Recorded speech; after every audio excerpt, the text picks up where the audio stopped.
At Christmas dinner, my dad barked. "Get out, paying bills doesn't make you family." Moen whispered. "You're just jealous of your sister." I smiled and let her cover the $9,600. The next morning, cops, tears, chaos. My phone blew up with panicked calls. Here's the rephrased story in a natural, emotionally powerful, and conversational tone, optimized for a narrated personal story video. Imagine pouring your entire life, every spare dollar, every ounce of effort, into the people you love most. You tell yourself it's for family, that one day they'll see you. Then, on Christmas night, the very people you've sacrificed everything for look you in the eye and say, "You're not family." That's where my story begins, a story of betrayal, breathtaking hypocrisy, and a truth that exploded with the force of a bomb, tearing my family apart and setting me free. My story truly began in a small, faded blue house on the east side of Lansing, Michigan. It was a two-story home, tired and weathered, with a roof that always seemed to leak at the worst possible times. In the backyard, a crooked swing set stood as a monument to passing years, its chains groaning with every gust of wind. That house, it held everything. The scattered joys, yes, but mostly the quiet sting of being perpetually overlooked, a bitterness that would define me for decades. My dad, Robert, spent nearly 20 years at the local auto plant. He was a shift manager, and I can still see him, his dark blue uniform a badge of identity, the heavy scent of oil and steel clinging to him. His hands, rough and scarred, were testaments to his toil. He carried himself with the quiet pride of steady work, a pride I desperately wanted to emulate. My mom, Linda, was a part-time receptionist at a dentist's office. It wasn't a job she loved, but she went day in and day out to cover groceries. She'd come home, eyes weary, slip into her slippers, and mechanically start dinner, as if exhaustion was just another item on her daily checklist. Then, in 2010, our family's delicate balance shattered. The plant downsized, and despite his years of unwavering service, Dad was let go. I was in college, but I drove home the moment I heard. The living room was thick with a silence so profound, it felt like it could choke you. Dad sat in his recliner, utterly defeated, staring at a muted TV, the remote slipping from his grasp. His shoulders sagged in a way that screamed he'd lost his entire identity. Mom tried to stretch her meager paycheck, but it was impossible. Soon, envelopes with overdue notices began piling up like silent accusers on the counter. At night, their whispered arguments, laced with fear and desperation, seeped through the thin walls. That's when I first understood what it meant for a home to feel utterly unstable, a foundation cracking beneath our feet. But even before that seismic shift, I knew my place. I was Hannah, the firstborn. The dependable one. The quiet daughter who never caused a ripple. I followed every rule, studied relentlessly, and stayed in the background. My younger sister, Jessica, just 6 years my junior, was the undisputed star. If she barely scraped by with AC average, she was celebrated like a champion. If I brought home straight A's, it was simply expected. I'll never forget one Christmas. Jessica had just finished the school year with an entirely unremarkable C. Yet beneath the twinkling lights of the tree sat a brand new, bright pink bicycle, complete with a woven basket and shiny ribbons. Mom clapped with pure delight. Jessica shrieked, hugging the frame. Dad knelt, adjusting the training wheels, his face absolutely beaming with pride. I stood nearby, holding my report card, crisp with straight A's, just waiting for someone to notice. Dad glanced over, a fleeting pat on my shoulder, a mumbled, "Keep it up, kiddo," before his gaze snapped back to Jessica. In that crushing moment, I learned a truth that carved itself deep into my soul. Doing well, being reliable, being me, would never be enough to make me special in their eyes. This wasn't an isolated incident. Jessica always received more. The larger bedroom, though she was younger. New clothes, while mine were hand-me-downs or discount rack finds. At every school event, Dad's voice would boom from the bleachers, echoing her name, even if it was just for a participation ribbon. When I walked across the stage to accept an academic award, his applause was polite, almost absent. I remember being about 10, Jessica bursting through the door beaming, clutching a math worksheet with a meager 60% score. Mom kissed her forehead, told her she'd done her best, and then, without missing a beat, announced an ice cream celebration. That same week, I'd won first place in the regional spelling bee. The ribbon stayed folded in my backpack. No one asked, so I said nothing. That night, I lay awake, the ceiling fan turning lazily above me, a silent witness to my growing despair, wondering why my absolute best was never, ever enough. It was around then that I saw the shift. Jessica had learned her role, perfected it. She acted as though applause was her birthright. She'd interrupt me at dinner, and if I dared object, Dad would scold me for being too harsh. Mom always said Jessica was sensitive, and needed extra encouragement. I, on the other hand, was strong enough to manage without it. Years passed, and nothing changed. Jessica's confidence swelled, fed by an endless stream of praise, while I became the quiet achiever, burdened by the silent knowledge that I would never measure up. I clung to a desperate hope that someday, my hard work would finally force them to see me. I thought graduating with honors would make them beam, or that Jessica's inevitable failures would finally reveal the immense weight I'd carried. But that recognition, that moment of validation, never arrived. When Dad lost his job, the favoritism intensified, becoming a gaping chasm between us. Jessica was still in high school, and Mom and Dad poured every last penny they could find into preserving her comfort. Cheerleading practice, hot meals, even spending money, her life remained untouched. Meanwhile, I was juggling 2 part-time shifts at the campus library, tutoring struggling high school kids, just to cover my books and barely afford meals. I tried to tell myself they were doing their best. But deep down, a colder, harder truth solidified: their absolute best was always reserved for Jessica. Looking back, that brutal imbalance wasn't just a phase. It was the very bedrock of our family. I was the sturdy, dependable daughter, the one who would always figure things out. Jessica was the fragile, sparkling star, perpetually needing support, perpetually needing saving. That truth became a quiet, festering wound I carried deep into adulthood, a wound that would bleed into every decision I made, every sacrifice I allowed myself to make. It's impossible to truly explain what it feels like to grow up utterly unseen, to know that no matter how much you give, it will never, ever be enough. That chilling knowledge whispered through my mind with every success I achieved, every sacrifice I made. And it was the reason why, years later, at a Christmas dinner that should have been filled with joy and warmth, that festering imbalance would finally explode, ripping through us all in a way that left an irreparable scar. When I finally graduated from Michigan State in 2013 with a degree in computer science, I truly believed I'd earned my freedom. 4 years of student loans, grueling night shifts at the library, tutoring high school kids, and enough coffee to keep a small army awake, I'd survived it all. My diploma felt like a golden ticket, my escape hatch from the suffocating shadows of my family's expectations. But even as I walked across that stage, a heavy, invisible weight settled on my shoulders. It was the weight of responsibility, a burden I somehow knew I could never truly put down. Those early years were brutal. Rent in Lansing was sky high, even for a recent graduate, and my student debt felt like a physical chain. My friends were off celebrating with exotic summer trips and glamorous internships in New York or Chicago, but I was clocking extra shifts at a greasy diner on Grand River Avenue, balancing trays of lukewarm coffee and stale burgers, just to keep up with interest payments. It was a grind. 2 years later, in 2015, I finally landed my first real job at Midwest FinTech Solutions in downtown Detroit. The salary felt like a king's ransom compared to what I'd been making.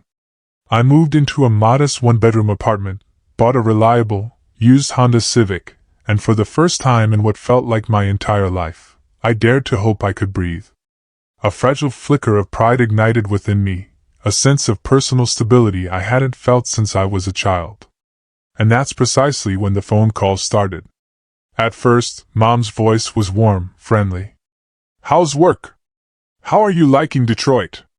Met anyone new?" But slowly, subtly, the tone shifted. The conversations became laced with tales of impending disaster, late fees, a leaky roof that desperately needed fixing, Dad's unemployment checks having finally run dry. One evening, her voice cracked, quiet sobs escaping as she described how their car might be repossessed.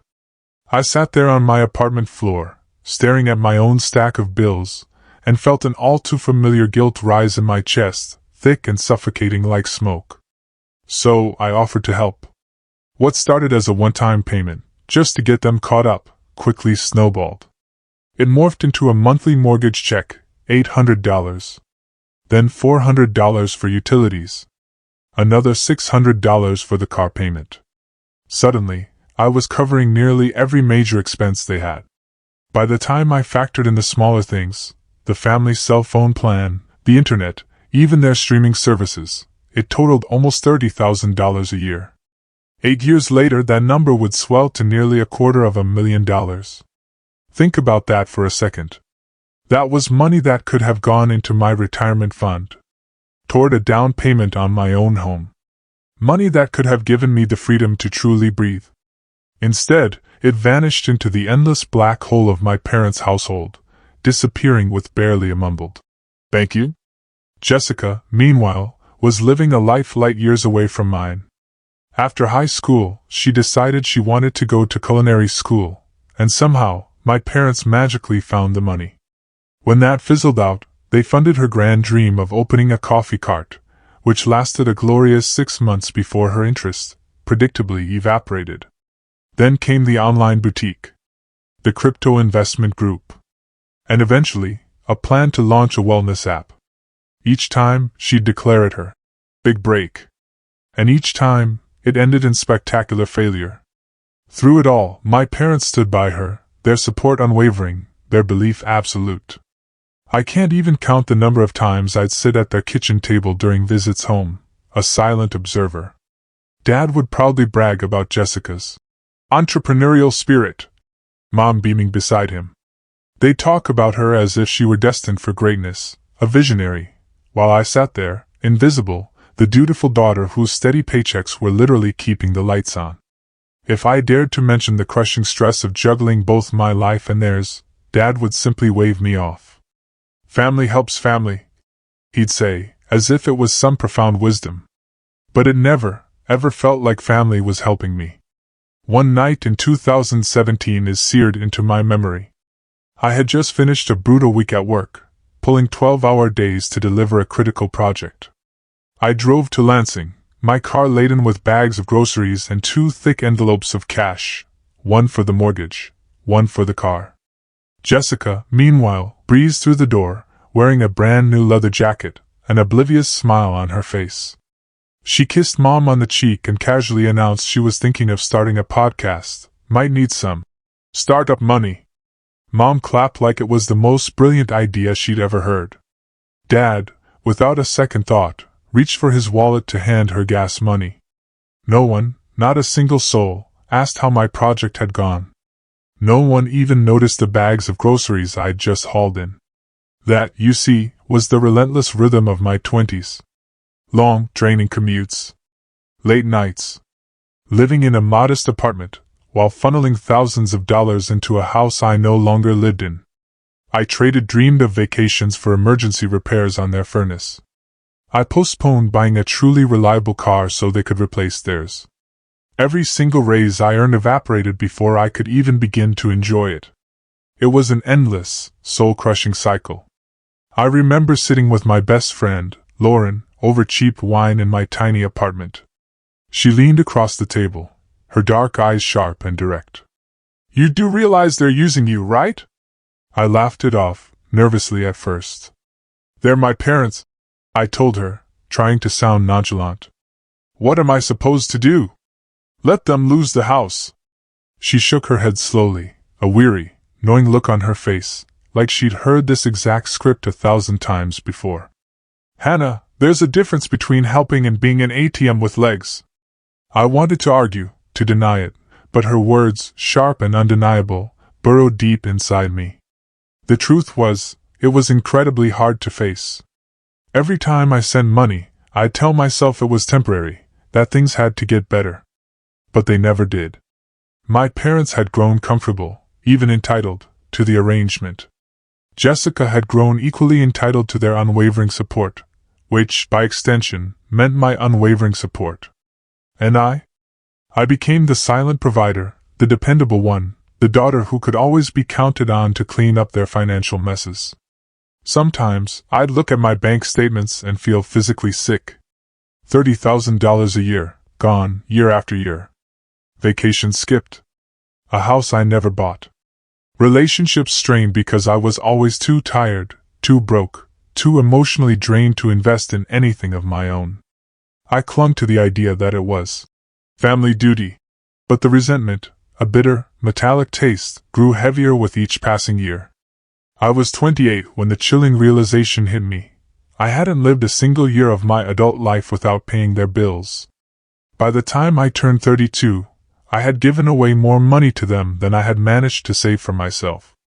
And yet, no matter how much I sacrificed, Jessica remained the golden star. Mom called her ambitious. Dad called her visionary. I was never called anything at all. That's when the word, sharp and bitter, formed in my mind. I wasn't a daughter. I was a walking ATM.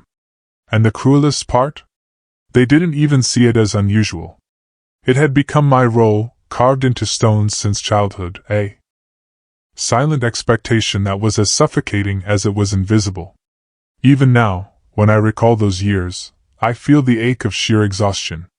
The long drives. The quiet, desperate phone calls. The way I swallowed my frustration until it hardened into an impenetrable silence. I desperately told myself it was just money, that love was worth the sacrifice. But the brutal truth was written in every cancelled vacation, every sleepless night, every empty savings account. I was their safety net. Their unspoken plan B. And Jessica? Jessica was their dream.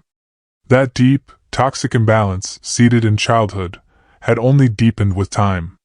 And it was slowly, inevitably, leading me, step by agonizing step, toward a breaking point I never, ever saw coming.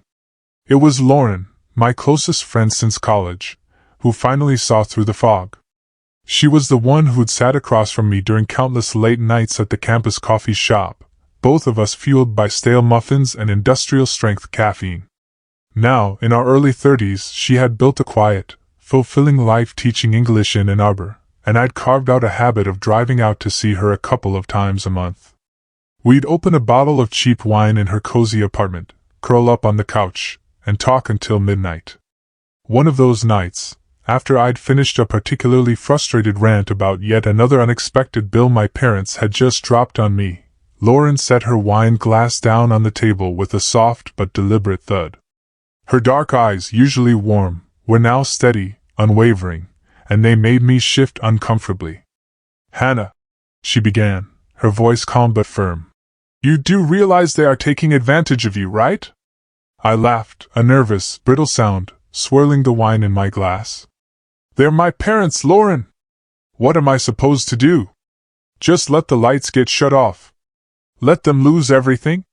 She shook her head slowly, a weary, knowing look on her face, like she'd heard this exact script 1,000 times before. "That's precisely what I mean. You genuinely believe their survival depends on you. It doesn't. You're the one holding everything together while they keep treating you like the reliable backup plan, the invisible safety net that always catches them." I tried to argue, but the words caught in my throat.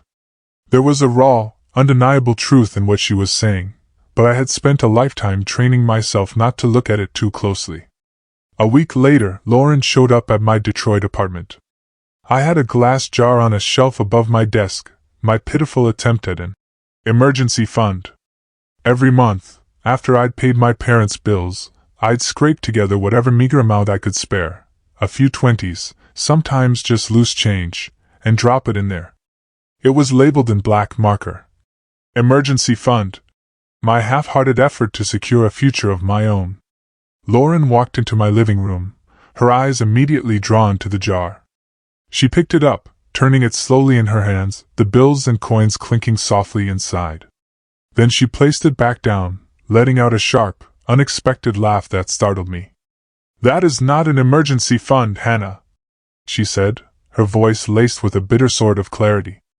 "That is your guilt jar." I frowned, utterly confused. "What do you mean?" She sat down, leaning forward, her gaze piercing. "You put money in there for them, don't you? You think if you have it ready, then when they call with their next crisis, you can immediately bail them out. That's not savings, Hannah. That is you carrying their weight before they even ask." Her words stung, a searing, undeniable truth. I opened my mouth to deny it, to defend my intentions, but she kept going. "Every time you put $1 in here, you're reminding yourself that their needs come before yours. That is not family. That is pure manipulation." My face flushed with a mixture of embarrassment and a strange, defensive anger, even though I knew, deep down, she was absolutely right. "They are my parents," I repeated, my voice softer this time, almost pleading. "They gave me everything when I was growing up." Lauren raised an eyebrow, a silent challenge in her eyes. "Did they? Did they really give you everything? Or did they give Jessica everything while you were left to figure out the rest on your own?" That question hung in the air between us, heavy and suffocating. I wanted to snap back, to fiercely defend Mom and Dad, but my mind went utterly blank. Instead, memories flickered like old photographs, Jessica's brand new pink bicycle gleaming under the Christmas tree, while my spelling bee ribbon remained tucked away, unseen. The booming sound of Dad's voice, cheering for her, while I stood alone on a stage accepting an award. Lauren must have seen the sudden shift in my expression, the raw pain that must have surfaced, because her voice softened slightly. "I'm not saying you have to cut them off tomorrow, Hannah.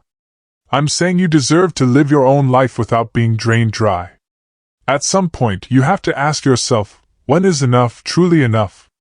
That night, after she left, I sat on my couch, staring at that glass jar. The word guilt echoed relentlessly in my head. I had always seen it as a symbol of my responsibility, proof that I was doing the right thing. Now, in the stark light of Lauren's words, it looked like a cruel, invisible chain, binding me to a family that would never even acknowledge, let alone appreciate, the sacrifices behind it. The very next morning Mom called. Her voice was syrupy sweet, almost rehearsed. "Hannah, honey, the water heater has gone out again. It's freezing in the house." I glanced at the guilt jar as she spoke, and I could almost feel Lauren's judgment radiating through the silence of my apartment. Still, I transferred the money anyway, muttering to myself a desperate, hollow promise that I would rebuild my savings later. At work that week, my manager called me into his office, congratulating me on a project, praising my leadership. My coworkers clapped lightly, and for a fleeting moment, I felt the surge of pride I had been chasing my entire life. Then, my phone buzzed with a text from Jessica. "Just got a new leather jacket. You wouldn't believe the deal I found." I knew, without even asking, that Mom or Dad had paid for it. The fragile pride I'd felt dissolved instantly, replaced by a bitter, familiar ache. Lauren invited me over again the following weekend. As we sat at her kitchen table, she grading papers, me picking aimlessly at a plate of crackers, she asked how things were going. When I hesitated, she looked at me with that knowing gaze. "They asked you for money again, didn't they?" I sighed, a heavy, defeated nod. She leaned back in her chair, exhaling sharply. "Hannah, this is not sustainable. You are building a life for yourself. They are adults. They can figure it out." I wanted to tell her she didn't understand, that family was different, that I owed them for raising me. But even as the words formed in my mind, they rang utterly hollow. What had they really given me, besides an endless string of expectations? A constant, searing reminder that Jessica's failures somehow mattered more than my successes. That night, sleep was impossible. I lay awake, listening to the quiet hum of the refrigerator and the distant murmur of city traffic. The jar sat in the corner of my room, glowing faintly in the streetlight that pierced through the blinds. Lauren's voice echoed in my head, calling it my guilt jar. She was right. It wasn't just about money. It was about a lifetime of being conditioned, trained, to believe that my worth came solely from what I could provide, not from who I inherently was. For the first time, a terrifying question snaked into my mind. What would happen if I stopped? What would happen if, the next time Mom called, I simply said no?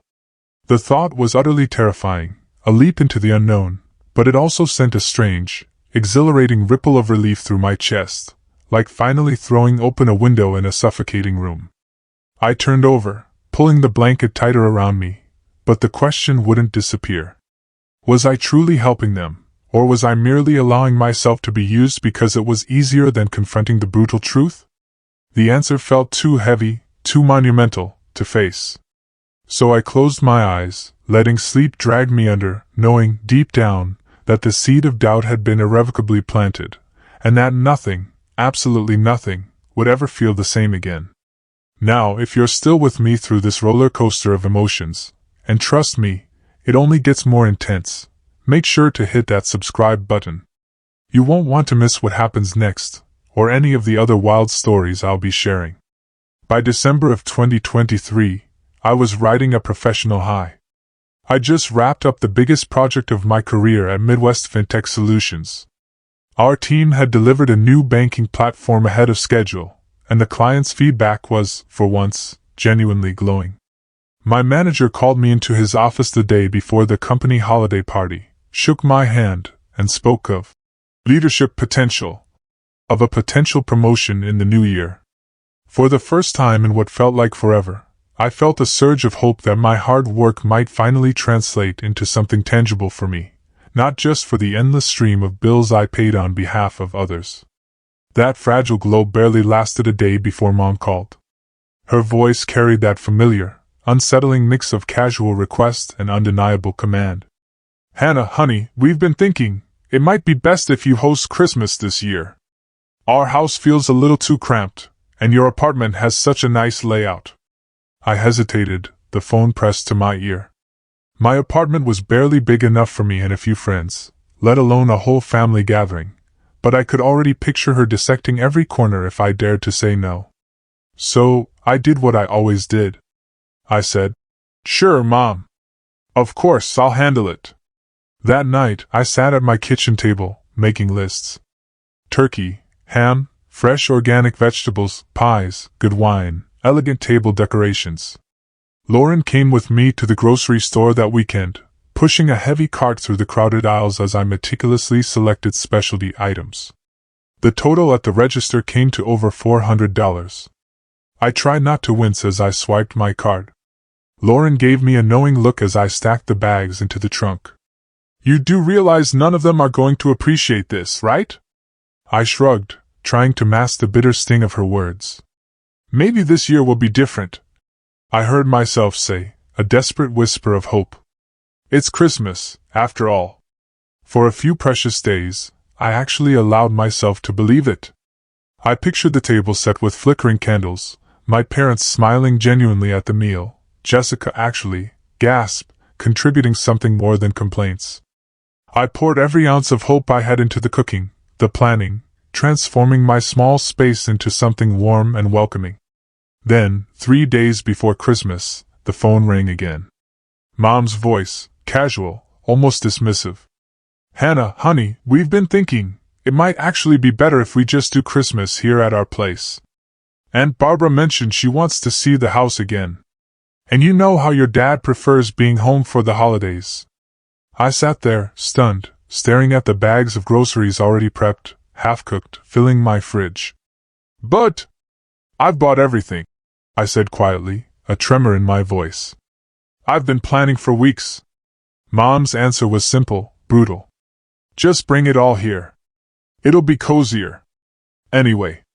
After we hung up, I sat at the kitchen counter in a suffocating silence. $400. Days of planning. All of it casually brushed aside with one dismissive sentence. I wanted to scream, to smash something, but instead, I went to the fridge, rearranged the containers, and numbly told myself it would be fine. I would carry it all over. I would make it work. At the office that week, my manager stopped by my desk, asking if I was attending the holiday party. I said yes, but inside I was torn. I yearned to go, to celebrate with my team, to be seen by the executives who held my future in their hands. But at the same time, I was already drowning in lists for Christmas dinner. When the time came, I stayed late in the kitchen, prepping side dishes for transport instead. Lauren called me that night, and she could hear the bone-deep exhaustion in my voice as I recounted Mom's sudden change of plans. "Hannah, this is exactly what I warned you about," she said, her voice laced with frustration. "They move the line every single time." I tried to laugh it off, a hollow sound. "It's Christmas, Lauren. I just want it to go smoothly." There was a long pause before she replied, her words cutting through me. "Smooth for them, maybe. Not for you." Her words lingered, a bitter aftertaste, as I scrubbed my counters and packed casserole dishes into aluminum trays. I thought about the project I had just finished at work, the way my boss had looked at me with genuine pride, a rare moment where my effort was truly recognized. Yet here I was again, pouring everything into a holiday that would likely never earn me more than a casual shrug. Still, when the sun finally rose on Christmas Eve, I loaded my car, a small, mid-range sedan I'd finally bought after years of driving a beat-up college relic, with boxes, bags, and countless trays. I carefully tucked the bottles of wine into the trunk, covered the pies with foil, and drove toward Lansing, the radio playing soft, melancholic carols. The roads were slick with slush, and I gripped the wheel tightly, mentally rehearsing how I would maintain my patience, no matter what was said, no matter how much they dismissed me. When I pulled into my parents' driveway, the house looked exactly the same, a little tired, but adorned with uneven strings of colored lights. Dad's old truck sat there, and the front window glowed with the festive light of the Christmas tree. I carried the first load of bags up the steps, my arms already aching, and knocked with my elbow. Dad opened the door after a long moment, glanced at the bags, and without offering to help, simply said, "You're blocking the driveway. Jessica will need to park there when she gets here." He stepped aside, and I walked into the familiar chill of the entryway. Inside, Mom emerged from the kitchen, wiping her hands on a towel.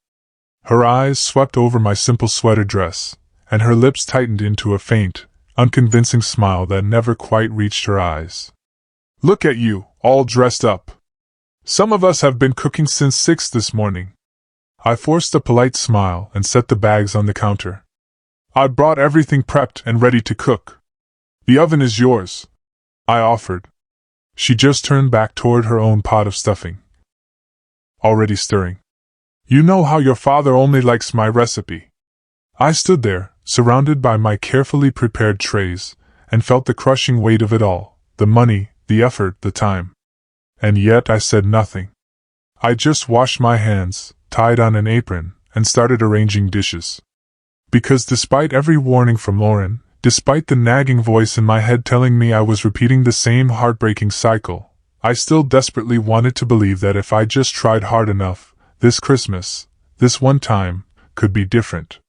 That fragile hope, thin as ice, carried me through the rest of the evening. I cooked. I smiled. I ignored the small, biting comments.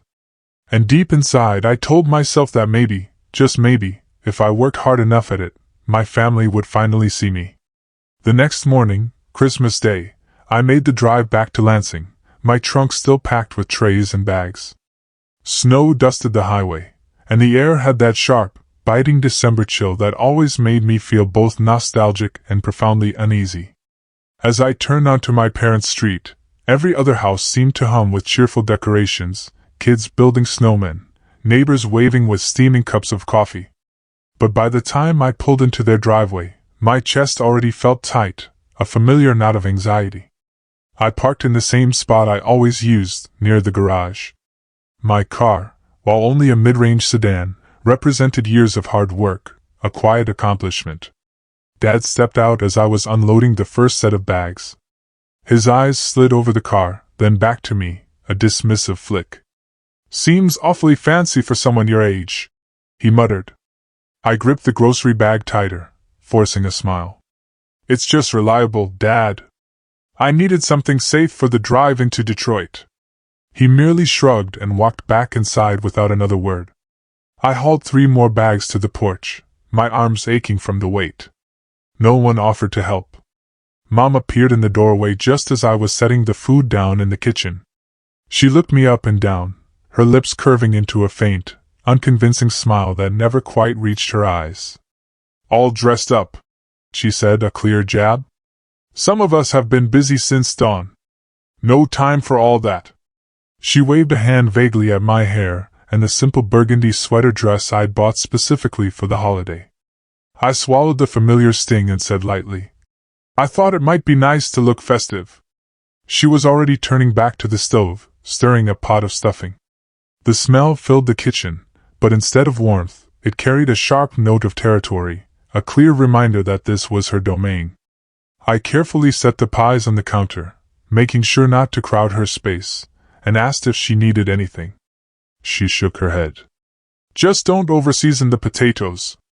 You know your father only likes mine." The words were sharp, a familiar weapon, but I was numb to them now. I lined up the wine bottles on the table, unwrapping their labels, and not once did she say thank you for the groceries, or for the hours I'd already spent prepping dishes. Dad passed through the kitchen at one point, grabbing a beer from the fridge. He glanced at the neatly stacked trays on the counter, then at me. "You spent a lot, didn't you? Should probably be saving instead of throwing money at food." Before I could even respond, he popped the cap and walked out toward the living room. The suffocating weight of their dismissals pressed down on me, heavy and cold, as I tried to keep busy. I arranged the serving spoons, carefully laid out the tablecloth I had brought, and tucked little sprigs of pine next to the napkins, trying desperately to make it feel special, to infuse some warmth into the chilling atmosphere. When I stepped back to admire my small efforts, I longed for them to see it. Instead, Mom leaned in from the kitchen. "Maybe next year, stick with plain napkins. This looks a little too much." I bit my tongue so hard I tasted blood. The room felt colder, more barren, than the snowstorm raging outside. My hands shook as I adjusted the plates again, not because they needed fixing, but because I needed something to do. The television droned in the living room, the roar of a football game filling the vast, empty silence that had settled between us. Dad shouted once at the screen, his voice louder, more animated, than it had been for me all morning. Mom hummed softly as she tasted her stuffing, never acknowledging the rich, earthy smell of roasted vegetables I had carried all the way from Detroit. Every time I walked into the room, carrying another dish, it felt like stepping into a solid wall of indifference. I had poured my paycheck, my very energy, into this holiday. And all I got in return were these incessant, sideways comments about my clothes, my car, my choices. Then the doorbell rang, jarring me from my quiet despair. I froze for a second, wiping my hands on a towel. The sound of cheerful greetings suddenly filled the hallway as Aunt Barbara, Uncle George, and their daughter Natalie stepped inside. Mom's voice instantly grew warmer, brighter. "Oh, you made it! Come in, come in!" She fussed over their coats, her tone overflowing with the kind of affection I had been craving all morning. I came out to greet them, a smile plastered on my face that barely held. Barbara hugged me tightly and whispered, "You look wonderful, dear." Natalie grinned and offered to help in the kitchen, and a wave of relief, pure and cleansing, washed over me. I led her back, so grateful for the company. As she chopped celery for me, she whispered, "Your table looks beautiful." My chest ached with gratitude at that small, genuine acknowledgement. But still, the air in the house remained heavy, thick with unspoken judgment. Every comment from my parents was another subtle reminder that I was out of place, too polished, too independent, somehow, too much. It was as though the more I tried to bring warmth and joy into that house, the more determined they were to keep me cold. By the time I checked the turkey in the oven, my patience was worn thin, frayed beyond repair. I stood there, oven mitts still on, staring at the perfectly browning bird, and felt a crushing wave of exhaustion. I had been smiling for hours, ignoring the searing sting of their words, pretending not to notice the gaping absence of gratitude. As I closed the oven door, a chilling certainty settled deep in my gut. No amount of effort, no amount of sacrifice, would ever make them see me differently. The house was full of holiday scents and soft music, but underneath it all lay a tension so thick it was almost impossible to breathe. The celebration hadn't even truly begun, and yet, the suffocating weight of dismissal had already settled heavy on my shoulders, pressing down harder than I ever wanted to admit. Then, the front door burst open with a rush of cold air, and Jessica's loud, self-assured laugh filled the hallway before I even saw her. She arrived nearly an hour late, her boots clicking against the tile as if the entire evening had been merely waiting for her grand entrance.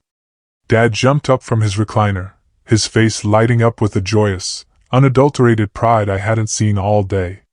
"There she is, the star of the show!" Mom hurried in behind him, arms wide, embracing Jessica in a hug so tight it almost looked desperate. Jessica shrugged off her coat, tossed her shiny hair over her shoulder, and looked every bit like someone who had just walked onto a stage set exclusively for her. Her voice carried as she announced, "Sorry I'm late. Had to stop by a friend's to talk about my new business idea." Dad beamed, as if she had just revealed a winning lottery ticket. I stood in the kitchen doorway, wiping my hands on a towel, desperately trying to calm the hot, bitter burn rising in my chest. The way they absolutely glowed at her arrival was a gut-wrenching contrast to the profound silence that had greeted me that very morning. Jessica dropped her purse carelessly on the table and leaned back in her chair, crossing her legs, already the center of attention. "So," she began, her voice dripping with self-importance, "I've been working on something big. A fitness app. It's going to revolutionize home workouts." Dad leaned forward, nodding like she was unveiling a masterpiece. "Tell us more, sweetheart." Jessica's eyes sparkled with unbridled self-belief. "I have the concept all mapped out. It just needs funding, maybe $40,000 to get the prototype built and the marketing launched. But once it takes off, it'll be huge. People are desperate for fitness solutions at home." Mom clasped her hands together, looking at her like she was a bona fide visionary. "That sounds incredible, Jess. You always have such amazing ideas." Dad grinned proudly, already utterly convinced of her inevitable success. I listened quietly for a moment, my pulse quickening, a storm brewing inside me. Then I asked, my voice as steady as I could make it, "What makes it different from the hundreds of apps already on the market? Do you have developers lined up? Have you researched the failure rate in that industry?" Jessica's smile faltered, just for a second. She waved a hand dismissively. "Oh, I'm not worried about competition. Mine will have a unique angle. You wouldn't understand, Hannah." I took a slow, deliberate breath. "I actually work in tech, Jessica. I know how investors think. You need more than just an idea." Before I could even finish, Mom cut in, her voice sharp, edged with a warning. "Don't ruin Christmas, Hannah. Let your sister share her dream without all the criticism." The room went silent for a moment, the dull hum of the refrigerator filling the vast, uncomfortable space. I looked at Jessica, who smirked, a triumphant gleam in her eyes, and leaned back in her chair. "You know what your problem is, Hannah? You're so boring. Always safe. Always stuck in your little cubicle world. Some of us actually take risks." Her words hit me harder than I expected. Not because I believed them, but because they echoed the very thing my parents had always subtly, cruelly, implied about me. I thought of the countless nights I'd spent until 2 in the morning, coding. The weekends sacrificed to complex projects. The unimaginable amount of money I had poured into keeping our parents' home afloat. A searing rage pulsed in my ears. I couldn't stop myself. "Jessica," I said, my voice dangerously low, "do you want to talk about risks? How many times have you borrowed money and never paid it back? How many projects have you started only to drop them the moment they got hard? The food truck idea that never got off the ground. The boutique that swallowed thousands of mom and dad's savings. The crypto scheme that left them nearly broke. All disasters. All funded by mom and dad. And when that wasn't enough? By me." Jessica's face flushed a furious crimson, her eyes darting desperately towards mom and dad, begging them to shield her, to intervene. "That's different," she practically shrieked. "At least I'm brave enough to try. You just hide behind your paycheck. Dad's voice thundered from the head of the table, making the wine glasses vibrate. Enough, Hannah! Stop tearing your sister down! Tonight is about family. Family? The word felt like a fresh wound, a searing brand on my soul. I bit the inside of my cheek, hard, forcing myself to take a slow, deep breath, and finally, the words I'd held back for a decade, for a lifetime, burst free. I am not tearing anyone down, I said, my voice shockingly steady, clear as a bell. I am telling the truth. For 8 years I have been paying for this house to stand. $800 a month for the mortgage. $400 for utilities. $600 for car payments. Add insurance, cell phones, internet, streaming services, and all the emergency extras. Every single year, nearly $30,000 gone. Over 8 years, that is close to $250,000. Forks froze halfway to mouths. Aunt Barbara's eyes widened in shock, and Uncle George leaned back in his chair, utterly stunned. Natalie stared at me, her mouth slightly agape, as if hearing all of this for the very first time. Jessica's mouth opened, but no words came out. Mom's face drained of all color, her hand shaking violently as she slowly set down her glass of wine. Dad slammed his fist against the table, so hard the plates rattled, a primal roar escaping him. You think paying bills makes you family? It doesn't. Family is about loyalty, not money. Get out. The words hit me harder than the sound of his fist, a direct, brutal blow. My own father, shouting at me to leave the very home I had been quietly, tirelessly supporting all these years. I swallowed hard, feeling the entire room spin around me. Mom leaned closer, her voice sharp but hushed, meant for my ears alone. You are just jealous of your sister. You always have been. That was the final knife, twisting deeper into an already gaping wound. After all the sleepless nights, the missed vacations, the profound financial sacrifices, that was how she defined me. Jealous. I pushed my chair back slowly, the legs scraping loudly against the polished floor, a defiant screech. My hands were steady now, strangely calm, though my chest burned with the unreleased weight of every unspoken word, every ignored plea. Fine, I said, my voice cutting through the stunned silence. If that is how you feel, then let her pay the $1,800. I paused, correcting myself, the total figure flashing through my mind. No, let her pay the $3,000 a month. Let her pay for everything. Gasps rippled across the table. Jessica's face turned scarlet, a raw, exposed shame. She looked desperately to our parents, begging them with her eyes to shield her, to save her. Dad glared at me, his fury a tangible force, but it no longer scared me. Aunt Barbara reached out as if to say something, then stopped herself, her hand hovering in the air. Uncle George shook his head slightly, his face clouded with disbelief.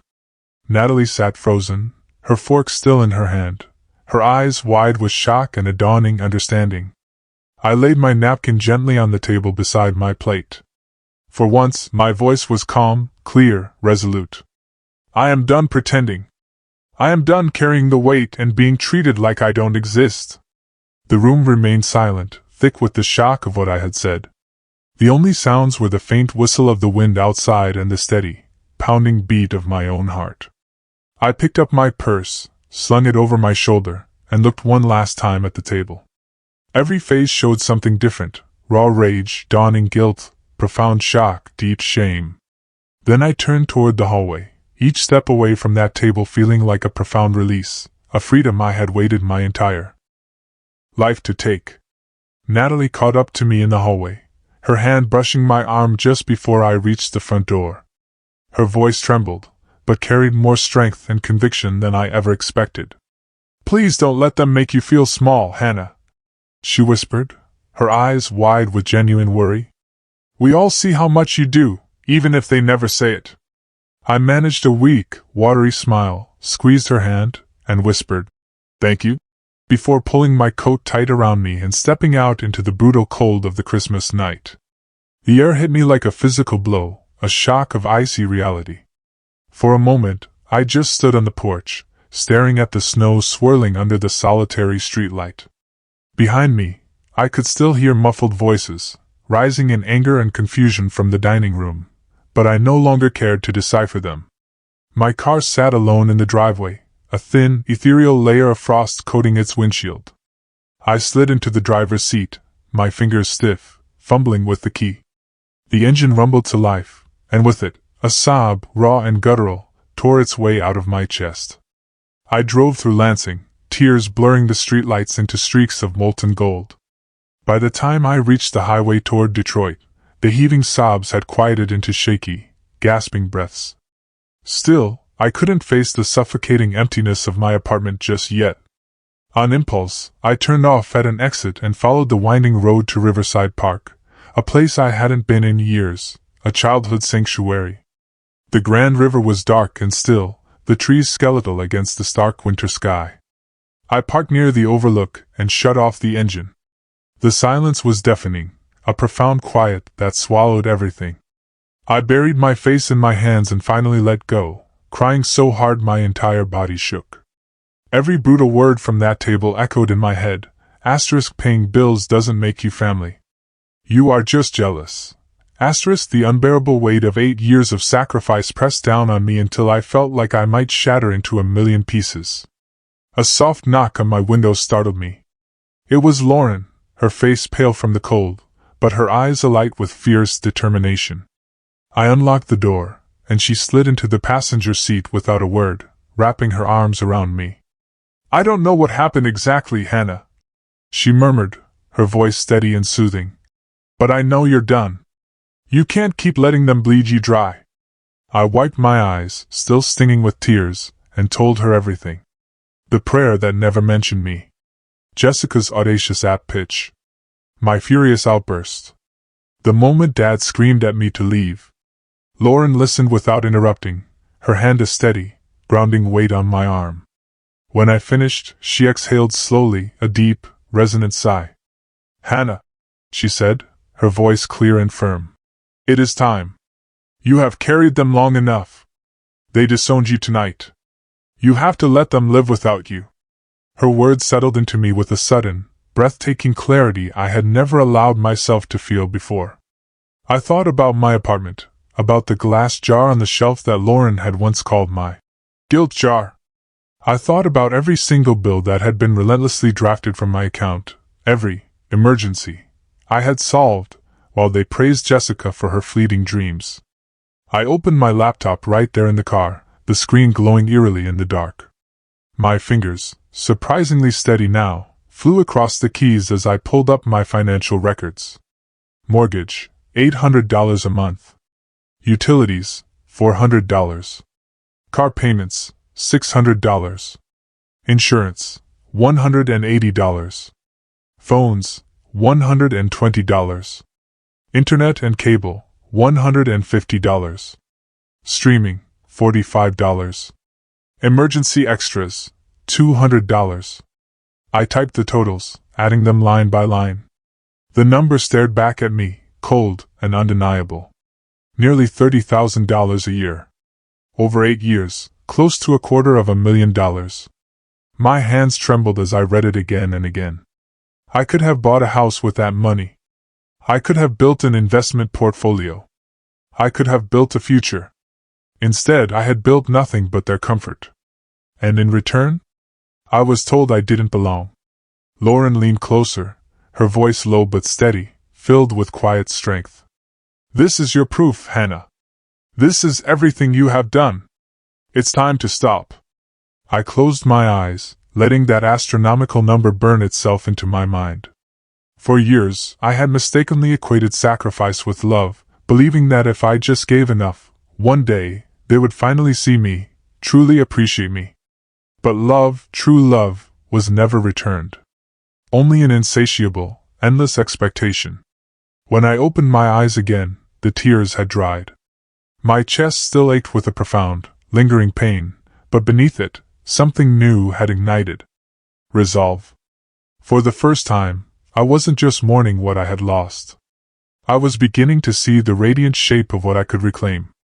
I shut the laptop gently, resting my hands on its cool surface. I am done, I whispered, more to myself than to Lauren. This ends now. Lauren nodded, her eyes soft with pride. Good, she said. It's time you took back your life. We sat in silence for a while, the river stretching dark and endless before us, the cold seeping through the car windows.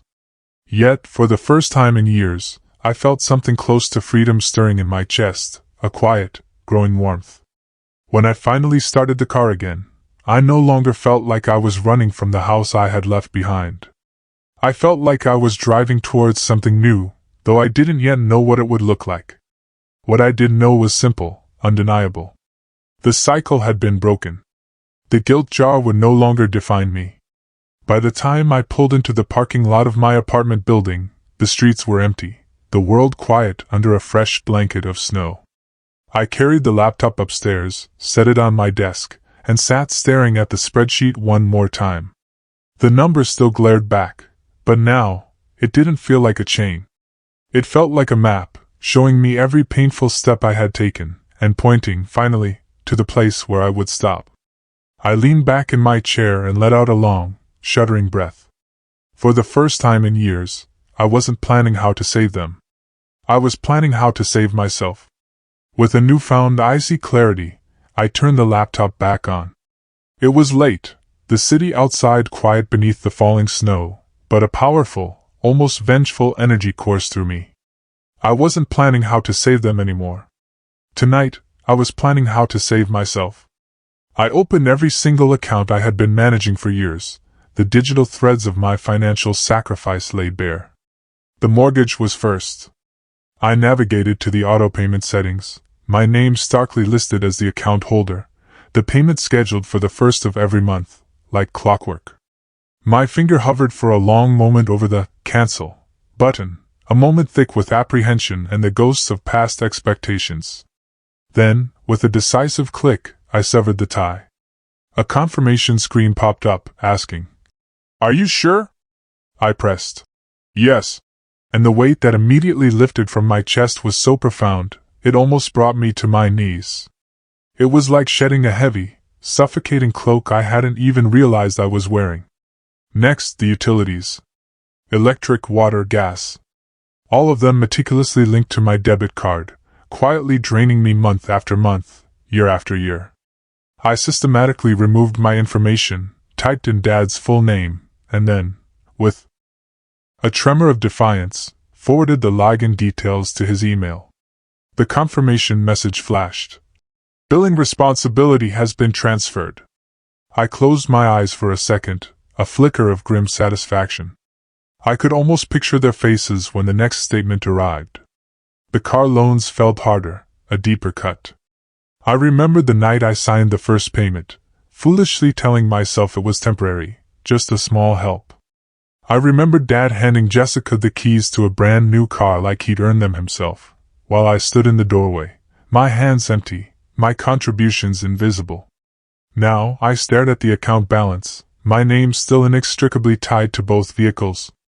Taking a steadying breath, I called the lender, navigated the endless automated prompts, and finally reached a human representative. My voice, surprisingly calm and resolute, explained that I would no longer be responsible, that the payments must revert to Robert and Linda Miller. She confirmed my request, promising paperwork would be mailed. When I hung up, my palms were damp, but my heart, against all odds, felt steady, unyielding. Insurance was next: auto, home, medical. Every single policy tied to my accounts, silently benefiting them. Line by line, I pulled each one up, sending official cancellation notices. I copied Mom on the emails, adding a short, blunt note. "You are now responsible for these premiums. I will not be renewing coverage." Then came the family cell phone plan. That one made me laugh, a bitter, hollow sound. For years, they had complained endlessly about the bill, while simultaneously refusing to drop Jessica's newest iPhone upgrade. I opened the provider's site, changed the password, and removed every device except mine. I sent another email, the words crisp and definitive. "Service for your numbers will be suspended in 3 days unless you create your own plan." The internet and cable followed. The login details revealed endless streaming marathons, late-night game shows, and a colossal amount of data usage, all of it funded by me, without a single word of appreciation. I deleted my card and removed their devices. For the first time in 8 years, their Wi-Fi would no longer be mine to provide. Finally, I turned to the home security system. This one had been my idea, my frantic attempt to protect them after a neighbor's break-in 2 winters ago. I had spent nearly $1,000 on cameras, sensors, and smart locks, foolishly convincing myself I was keeping them safe, earning their love. Now I opened the dashboard, exported all their settings, and then, with a trembling finger, I pressed the shutdown button. The screen warned me. All devices will go offline within minutes. I clicked anyway. Through the camera feed, I watched the Christmas tree lights flicker once, a dying gasp, and then go dark. The living room plunged into shadow. The smart thermostat disconnected. The locks reset. One by one, the icons on the screen grayed out until the house I had protected for so long sat in complete silence, utterly powerless and unguarded. I stared at the screen, my breath caught in my throat. It felt like watching the brutal, undeniable end of a chapter in my life. That house was no longer my burden to manage. My parents would wake to darkness, to confusion, perhaps even to panic. But for me? It was pure, unadulterated liberation. The clock on my laptop read nearly midnight when I finally closed it. My apartment was quiet, profoundly so, but it wasn't the suffocating quiet I had felt so many times before. This quiet felt earned, a precious gift. I poured myself a glass of water, sat by the window, and watched the snow falling steadily under the lonely street lamps. For the first time in nearly a decade, there were no payments hanging over my head. No alerts waiting on my phone, no emergencies ready to pull me back into their toxic orbit. The accounts were closed. The ties severed. As I sipped the water, I thought about the cruel words Dad had shouted at me. Paying bills doesn't make you family. He was right, in a way, though not in the way he intended. Family isn't proven through money, through being an ATM. But it's also not destroyed by refusing to be used, by refusing to be exploited. I set the glass down, turned off the lamp, and let the darkness settle around me. This time, it wasn't frightening. It was peaceful. And as I climbed into bed, I knew, with a certainty that thrilled me, that the real storm would finally arrive in the morning. The sun was already high when I finally stirred, the faint glow of winter light barely piercing through my blinds. My head felt heavy, not from exhaustion, but from the monumental weight of what I had done. I reached for my phone on the nightstand, and the screen exploded with more notifications than I had ever seen in my life. 43 missed calls. 68 unread text messages. A dozen voicemails. My chest tightened, a familiar vice, as I scrolled through each notification, each one a stark reminder that the storm, the one I had anticipated, had finally broken. The first voicemail was from Mom, her voice high-pitched and frantic. "Hannah, what is going on? The power went out. The heat shut off. Everything just stopped working. We can't even make coffee. You need to fix this right now." The second was from Dad, his tone cold, sharp, cutting through me. "Whatever game you are playing, it ends today, Hannah. You have until noon to restore the accounts, or I am contacting our lawyer. This is elder abuse, Hannah, and it is against the law." Jessica's voice came next, shrill and utterly furious. "You've ruined Christmas. Do you even realize what you've done? I was supposed to have an important meeting today, and now I can't even leave the house because the car is gone. You are pathetic, Hannah. Fix this, or don't bother calling yourself my sister."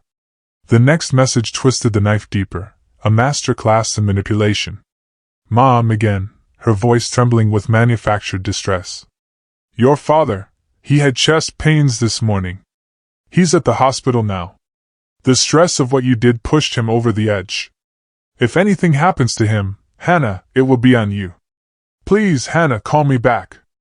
My stomach dropped, a sickening lurch, and a wave of raw, gut-wrenching guilt flooded me in an instant. I sat frozen on the edge of the bed, the phone pressed against my chest, my mind racing. Had I really caused a heart attack? Was my father lying in a hospital bed, genuinely suffering, because I had finally stood up for myself? Before panic could swallow me whole, another notification buzzed. A text from Natalie. Don't believe what they are saying. No one is at the hospital. They are at the house with police officers. Uncle Robert looks fine, just angry. I let out a shaky, shuddering breath, the knot of guilt beginning to unravel. I scrolled further. Another voicemail, this time Dad again, his voice booming with unadulterated rage. You think you can humiliate us? I told the officers everything. You've hacked our accounts. You're going to regret this. With trembling hands, I opened the security app on my laptop, half afraid I had already lost access. To my surprise, the backup feed I had downloaded was still connected. The screen flickered to life, showing the living room of the very house I had once protected. And there they were, all three of them. Dad pacing with cheeks flushed scarlet, gesticulating wildly at two uniformed police officers who looked more confused than convinced. Mom sat on the couch, wringing her hands, not a single tear on her face, despite the earlier voicemail about crying at the hospital. Jessica stood by the darkened Christmas tree, arms crossed, scowling like a teenager who had just been grounded. The cameras had no sound, but their body language screamed the truth. Dad was not sick, he was simply incandescent with anger. Mom was not broken, she was performing, meticulously pretending. Jessica was not a victim, she was absolutely fuming at losing control, at having her comfortable world shaken. I sat back in my chair, the heavy knot of guilt in my stomach loosening, then dissolving as quickly as it had formed. Their lie had been exposed before it even had time to take root. Another text came through from Natalie. The police are leaving soon. They told your parents this is a civil matter. Everyone is upset, but honestly, they looked embarrassed when the officers didn't take their side. I closed my eyes, letting the word embarrassed sink in. That was new. For years, they had hidden behind me, behind the comfortable life I provided, behind the meticulously crafted image of a perfect family. But now, the curtain had been violently pulled back. The neighbors would see the police cars. Relatives would hear whispers. Their carefully constructed pride had finally cracked, and I hadn't even needed to raise my voice. I opened one more voicemail, curiosity pulling me despite myself. This one was from Mom again, her voice lower this time, almost pleading. Hannah, please! The mortgage company called. They said the payment was cancelled. What are we supposed to do? We don't have that kind of money. Just come over. Talk this out. We can fix this as a family. Family? The word no longer stung. It rang hollow, stripped of the manipulative power it once held over me. I set the phone down, letting it buzz again with another call I didn't answer. For the first time in years, their chaos was not mine to manage. The lies, the threats, the dramatics. They could keep all of it. I turned back to the laptop. The frozen feed still showed the darkened living room, the Christmas tree lights off, the house wrapped in shadows. It was more than a technical shutdown, it was a potent, undeniable symbol. The control they had wielded over me, the crushing expectation, the suffocating guilt, all of it had gone out, just as suddenly as those lights. The storm had come exactly as I had expected, but for the first time, I was standing on the outside of it, watching rather than drowning. And as the snow fell quietly outside my window, I realized their lies could no longer bind me. They had lost the power to keep me in the dark. Dad's voice boomed through my voicemail again that afternoon, harsher, more threatening than ever. He barked that he had already spoken with my cousin Gary, who was a lawyer, and that what I had done could be considered financial abuse. He swore papers were being drawn up, and that I would regret humiliating him in front of the neighbors. I stared at the phone for a long moment before, on impulse, pulling up Gary's number myself. We hadn't spoken in years, not since a family reunion where Jessica had paraded around, pretending she had a thriving boutique while I quietly cleaned up the barbecue mess. Gary answered on the second ring, his voice brisk but not unfriendly. Hannah, long time. What's going on? I explained everything, from the years of payments to the dinner table explosion, to Dad's latest threats. When I finished, there was a beat of silence, then a short, surprised laugh. Hannah, your father is bluffing. There is no law in Michigan, or anywhere else for that matter, that requires an adult child to financially support their parents. You were doing it voluntarily. If anything, continuing under those conditions could look like exploitation on their part, not yours. He paused. And the accounts were in your name, correct? Yes, I replied. All of them. Then you had every legal right to close them. End of story. Relief washed over me so quickly, so powerfully, my knees literally went weak. Thank you, Gary, I whispered, meaning it more profoundly than I had ever expected. He cleared his throat. Honestly, Hannah, I'm glad you called. People have seen the way things work in your family for years. Maybe now it's time the truth comes out. Later that day, Aunt Barbara called. I could hear the tightness in her voice, a mix of concern and indignation. The police left hours ago, but the whole neighborhood saw the cars. People are talking, Hannah. Robert made such a scene. I'm sorry, honey, but you should know you're not the one they're criticizing. It's them. I pictured the squad cars in the driveway, the flashing lights bouncing against the houses on the street, neighbors peeking from behind curtains, whispers forming even before the officers had driven away. The Millers, the proud family, undone on Christmas morning. Uncle George got on the line next, his voice steady, offering quiet affirmation. You did what you had to do, Hannah. We all know how much you've carried. Frankly, I'm surprised it took this long. The most surprising call came later that evening from Aunt Diane, my mom's older sister. Her voice cracked, thick with emotion, as she spoke. I should have said something years ago, Hannah. I saw how they favored Jessica, how they leaned on you, but every time I tried to bring it up, your mother just shut me out. She went quiet for a moment, then continued, a fierce resolve in her tone. People deserve to know the truth, Hannah. You've been keeping that family afloat while Jessica drained them dry. Her words struck me like a bolt of pure clarity. It wasn't just me who knew. Others had seen it too, silently bearing witness. The next day, Barbara and George, fueled by a righteous anger, went over to my parents' house. Natalie later recounted to me what happened. They sat in the living room with Mom and Dad, the air thick with embarrassment. Barbara, usually so gentle, said firmly that she had watched me bring groceries year after year, watched me sacrifice vacations, and that enough was enough.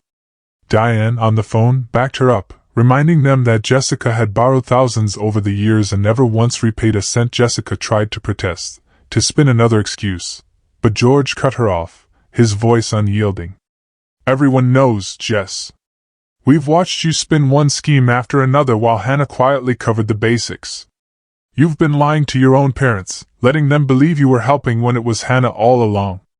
Natalie described the stunned silence that followed. Mom's face drained of color, utterly exposed. Dad's jaw clenched so tightly he couldn't speak, his usual bluster gone. And Jessica, for once in her life, she had nothing to say. Her lips moved, but no sound came out. She sat there, utterly unmasked, with no defense left, no grand dream to hide behind. The image gave me a strange, complex mix of sorrow and profound satisfaction. Sorrow for the years wasted, for the love I had chased like a cruel mirage. And satisfaction, a deep, resonant satisfaction, because finally, the truth had been spoken out loud, not just by me, but by others who had seen and had chosen to stay silent until now. By evening, more messages trickled in. This time from relatives who had heard the story through the family grapevine. Some were sympathetic, some angry at my parents for putting me in that impossible position, and a few simply curious, their eyes finally opened. The elaborate narrative my parents had spun for years, that Jessica was the golden child and I was the distant, jealous one, had cracked wide open, irrevocably shattered. I sat by my window again that night, the snow falling in soft, silent sheets across Detroit, and thought about justice. Not the kind you find in courtrooms or contracts, but the quiet kind, the kind that comes when the truth can no longer be hidden. When the lies, built on a foundation of expectation and manipulation, finally collapse under their own undeniable weight. Jessica's stunned silence at that living room confrontation echoed in my mind. For all her bravado, all her big talk, she had been unmasked in front of the very people who had always believed her. And my parents, who had thrown me out of their Christmas dinner, were now sitting in the wreckage of their shattered pride, forced to face what they had ignored for far, far too long. The consequences had finally begun, not by my hands, but by the relentless, unyielding power of the truth itself. And for the first time, I didn't feel the desperate need to fix anything. I only needed to let it play out. As winter reluctantly gave way to spring, the distance between me and my parents became more than just emotional. It was starkly, undeniably practical. It was measured in the bills they now had to pay themselves, in responsibilities they could no longer conveniently shift onto my shoulders. Word trickled back to me through Natalie and Barbara about the seismic shifts at their house. Dad, the man who once carried himself with the rigid pride of an auto plant shift manager, had taken a part-time job as a security guard at a warehouse in Lansing, standing watch at a gate, his booming voice now muted. Mom had quietly added more hours at the dental office, her formerly cheerful front at work barely masking the deep, bone-weary exhaustion at home. And Jessica, who had spoken so confidently about her revolutionary fitness app, had let it dissolve, just like every other fleeting project before it. Without a constant stream of family money to cushion her falls, she had finally taken a job at a sporting goods store, folding leggings and selling sneakers. The bitter irony of it all was certainly not lost on me. But while their lives adjusted dramatically downward, mine, for the first time, began to shift steadily upward. At the fintech company in Detroit, my team's successful project earned me more recognition than I had ever dared to expect. In March, my manager called me into his office, a genuine smile on his face, and told me I was being actively considered for a leadership position. A promotion that would have seemed utterly out of reach just a year earlier, suddenly felt possible, perhaps even deserved. I poured my energy into work, not because I needed to prove myself to my family anymore, but because I finally, truly, wanted to prove something to myself. Outside of work, I deliberately made time for healing, for rebuilding. I found a therapist in downtown Detroit who specialized in family trauma, and every Tuesday evening, I would sit in her small, warmly lit office, pouring out pieces of myself I had never dared to share before, the seething anger, the lingering guilt, the endless, aching hunger for validation. Slowly, week by agonizing week, the crushing heaviness began to lift. In January, I joined a support group for adult children of toxic parents. Sitting in a circle of strangers, listening to stories so heartbreakingly similar to mine, was both devastating and profoundly liberating. We laughed together about manipulations that once made us cry. We recognized patterns that had kept us trapped for decades. We encouraged one another when doubt, that insidious, familiar shadow, crept in. For the first time, I felt truly, deeply, less alone. By April, I rewarded myself with something small, but incredibly meaningful. I booked a weekend trip to Chicago, staying at a chic boutique hotel near the river. It was the same city where, years earlier, I had sent my parents for Mom's birthday, footing the entire bill while they barely offered a thank you. This time, I walked through Millennium Park on my own, drank expensive coffee at a rooftop cafe overlooking the city, and allowed myself to savor every moment of luxury, every breath of freedom, without a single shred of guilt. The freedom tasted better than anything I had ever known. It was during that trip that I met Michael, a friend of a friend who happened to join us for dinner one night. He was an architect, tall and thoughtful, with a quiet strength and a laugh that filled the room without needing to be loud. I hesitated at first, unsure if I had the emotional energy for anything new, anything that required more of me. But on our third date, when I finally bravely told him the raw, unvarnished story of my family, he simply reached across the table, squeezed my hand, and said softly, "Family isn't who you're born to, Hannah. Family is who treats you like you matter." Those words, so simple, so profound, sank into me deeper than I ever expected. They echoed the relief I'd felt from Barbara's calls, George's steady support, Diane's brave confession, Natalie's honest loyalty. The people who had truly stood by me after the brutal collapse of that Christmas dinner, they were the ones who deserved the sacred title of family. They checked on me without demanding. They celebrated my achievements without a hint of envy. They loved me without conditions, without expectations. Months later, I still heard occasional whispers of my parents' struggles. They had eventually sold the old house and moved into a modest rental. Dad complained often, but he kept working. Mom's health began to waver under the strain of her extra hours. Jessica still spun grandiose stories about new opportunities, but now, crucially, no one was funding her anymore. Their world had irrevocably changed, and though a tiny, lingering part of me felt a flicker of pity, I knew with absolute certainty that it was no longer mine to fix. Instead, I built something different.